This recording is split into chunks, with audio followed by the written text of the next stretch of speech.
তো আমার ধারণা আমরা দল নিরপেক্ষ এবং বস্তু নিরপেক্ষ বলেই আসলে আমাদেরকে এই দায়িত্বটা দেয়া হয়েছে, এবং এখনো পর্যন্ত কোনো পক্ষপাতিত্ব করেছি এরকম কিন্তু আমার মনে হচ্ছে না। কাজে অন্য তত্ত্বাবধায়ক সরকারের সাথে এই অন্তর্বর্তীকালীন সরকারকে আপনি মিলাতে পারবেন না।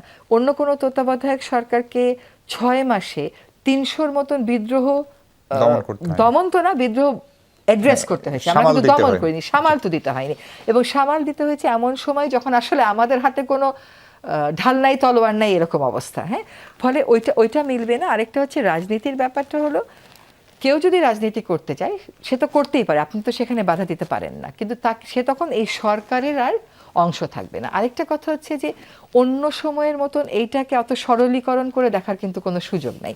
আপনি যদি যে সদস্য চলে গেলেন আমাদের মধ্য থেকে তার পদত্যাগ পত্রটা পড়েন, সেখানে তিনি স্পষ্ট লিখেছেন যে আমি একটা প্রত্যাশার জায়গা থেকে এই সরকারে এসেছিলাম, সেই প্রত্যাশাটা ফুলফিল করতে আমি মনে করি সরকারে থাকার চাইতে আমার রাস্তা, তার মানে সে তখন একটা পক্ষ বেছে নিল, কিন্তু সরকারে থাকার সময় পক্ষ বেছে নেওয়ার সুযোগ নাই বলেই সে মনে করলো যে আমি রাজপথেই যাই।